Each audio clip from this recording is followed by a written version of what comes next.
Welcome to Voice Daily Finance, the most important news personalized for you every day. Supported by Voice.com. After listening to today's news, you'll know, first, UK's October borrowing shatters forecast at £17.4 billion as falling retail sales threaten a fiscal doom loop ahead of the budget. We'll explore how this fiscal crisis complicates the Bank of England's inflation fight and impacts the pound's trajectory. Second, US boycotts the G20 summit over a South Africa dispute, creating a power vacuum for middle powers and the EU to fill. We'll examine how this challenge to the US-led order may impact global financial stability and emerging market credit spreads. Third, India's largest refiner, Reliance, halts all Russian oil imports, caving to US pressure and squeezing global energy margins.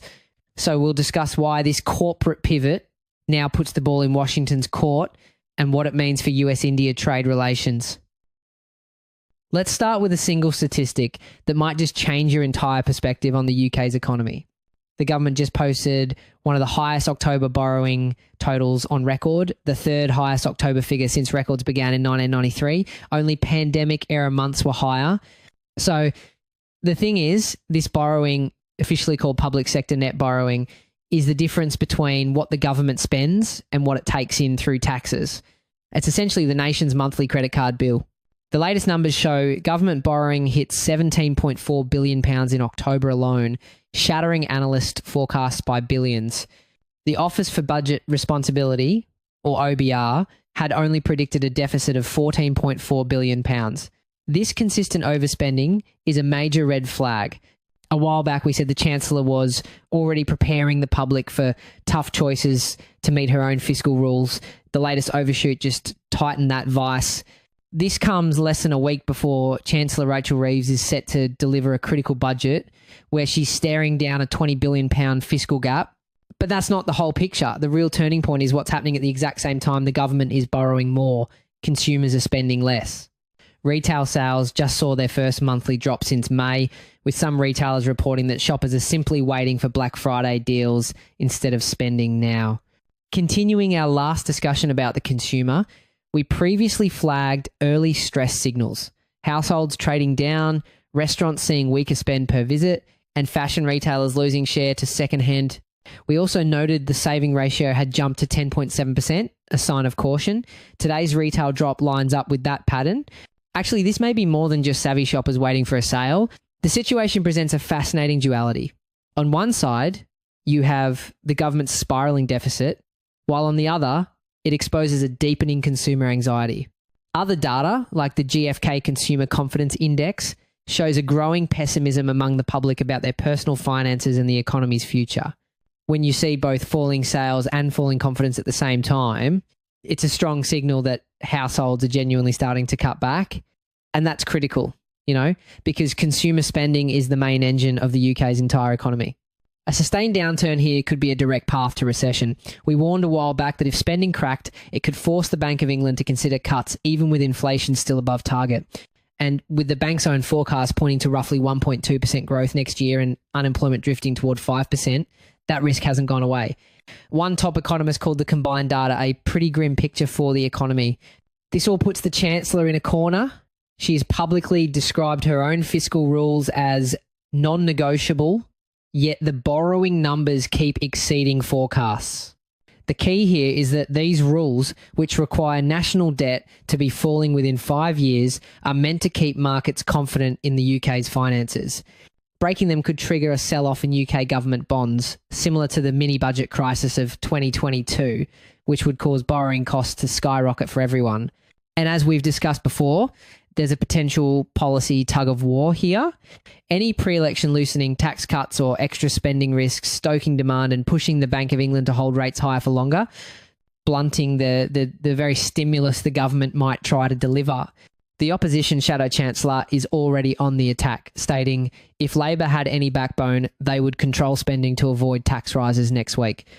This is where the situation takes a more complex turn, risking a trap that economists call a fiscal doom loop. It's a vicious cycle. Weak economic growth leads to lower tax revenues and higher welfare spending, forcing the government to borrow more. That increased borrowing leads to higher debt and crippling interest payments. To control the debt, the government is then forced to cut spending or raise taxes, which in turn slows the economy down even more. and the cycle begins again. We previously highlighted that investors are demanding a higher premium on UK gilts versus German bonds. If growth weakens and tax receipts suffer just as that risk premium widens, the fiscal hole only gets harder to fill. The cost of servicing the nation's debt has become so extreme that it's now a major budget item itself. A Treasury official laid out the stakes in stark terms, confirming that for every £10 collected in taxes, £1 full is spent just paying interest. The fallout from this creates a powerful crowding out effect. That £1 isn't just a number on a spreadsheet. It's money that, in his words, should be going to our schools, hospitals, police, and armed forces. And here's a crucial point. This also starves the economy of long-term investment. When we place the UK's current state alongside a country like China, which has heavily prioritised infrastructure, the contradiction becomes clear. Research from the Institute for Fiscal Studies shows UK public investment has been on a long-term decline for decades. This lack of investment in things like new technology and better transport links creates a drag on the country's productivity and future growth potential. So, what should we watch for next? All eyes will be on the Chancellor's budget announcement. Specifically, pay attention to the new forecast from the Office for Budget Responsibility. Will they downgrade the UK's growth outlook even further? And more importantly, will the Chancellor stick to her fiscal rules, which might mean painful spending cuts, or will she abandon them and risk the market's wrath? As we noted a few days ago, add the incoming CPI and wage growth prints to your dashboard. Those will heavily shape the Bank of England's next move, especially if unemployment edges toward 5%. The reaction in the UK bond market or gilt market, including that spread over German bonds we've been tracking, will be the immediate scorecard for her decisions. While the UK is grappling with its own fiscal demons, a major storm is brewing on the international stage. The United States has officially pulled out of the G20 summit, with Donald Trump announcing no US representatives will attend any discussions. The move is a direct protest over widely discredited claims of persecution against South Africa's white minority. This boycott is the culmination of a rapidly deteriorating relationship. The US has already expelled the South African ambassador, cut aid funding, and slammed the host nation with tariffs of 30%, the highest rate in all of sub-Saharan Africa. Now, get this. This isn't just about tariffs. It's a real-world stress test of a bilateralism over multilateralism doctrine. The idea is to use direct economic pressure to force another country's hand. However, if you zoom out, you'll see the latest data shows something surprising. In 2024, the US goods trade deficit with South Africa actually widened significantly, with imports from South Africa, especially industrial materials, increasing. This suggests the US pressure might not be as effective as intended, and that South Africa could be successfully pivoting to other partners. This high-stakes drama is now threatening to eclipse South Africa's entire agenda, a historic push for developing nations to get cheaper borrowing rates, as they currently pay up to 4 times more in interest on debts than advanced economies. What really brought this to a head was the impact on global financial stability. This isn't just about fairness, you see. When developing nations face higher borrowing costs, it's often reflected in what economists call widening sovereign credit spreads. Think of this as a risk premium investors demand. The higher the spread, the more expensive it is for a country to fund itself. This drains money that could be spent on crucial areas like climate adaptation, healthcare, and infrastructure, increasing the risk of debt crises that can ripple across the global economy. For a major trading nation like China, instability in emerging markets can disrupt supply chains and affect international investments. But the South African government is not backing down. In a moment of high tension, its finance minister, Enoch Godongwana, issued a direct warning about attending next year's US-hosted summit. He stated, "We are members of the G20. We're not an invited country, so we don't need an invitation from anybody. If the United States do not want us to participate, the only way they can do it is to decline us visas." While other leaders from China and Russia are also absent, they have sent senior delegations. The US is the only nation with zero official participation in talks, though Argentina's president is skipping in solidarity. Interestingly enough, some analysts are now arguing that the absence of the US may ironically create more space for real consensus, as other countries won't be constantly looking over their shoulder. The summit has now become a real-world test of global power dynamics. The story begins with a decision that caught everyone by surprise, and its main consequence is a power vacuum. This provides a rare opportunity for a coalition of what are called middle powers, countries like Brazil, India, Indonesia, and the host South Africa to step up. If they can successfully work with the EU to forge their own consensus, it could signal the rise of a new, more multipolar dynamic in global governance, challenging the traditional US-led order. With support from the European Union, France and the UK, South Africa is forging ahead, determined to secure a joint leaders' declaration and prove that international consensus can be reached, even when the world's most powerful economy refuses to come to the table. After all, the G20 is supposed to be the world's premier forum for global economic coordination. A US boycott is a leading indicator that its influence might be fading. In fact, in a major departure from tradition, the G20 adopted its 122-point leaders declaration at the very start of the summit, without the US even in the room. The reason to flag this is that if the trend continues, we could see a shift away from unified global policies toward more fragmented regional agreements. This would likely increase volatility and uncertainty in global markets. So, what's next? Keep an eye on the sovereign credit spreads for emerging markets, tracked by indices like the JP Morgan MB. If they continue to widen, it's a clear sign that the failure to achieve global consensus on debt is creating real financial stress. Speaking of US economic pressure, its effects are being felt loud and clear in the energy markets.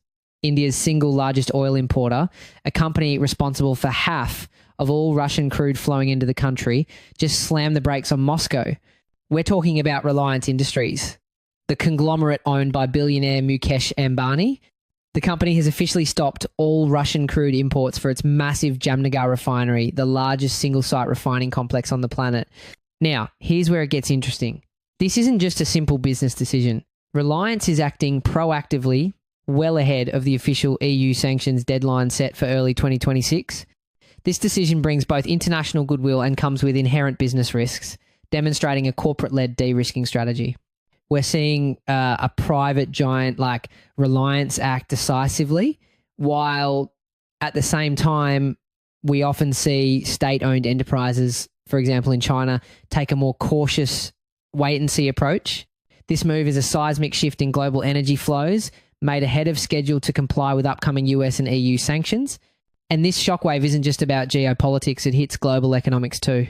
The key here is something called the refining margin, which is basically the profit a refinery makes turning crude oil into products like gasoline and diesel.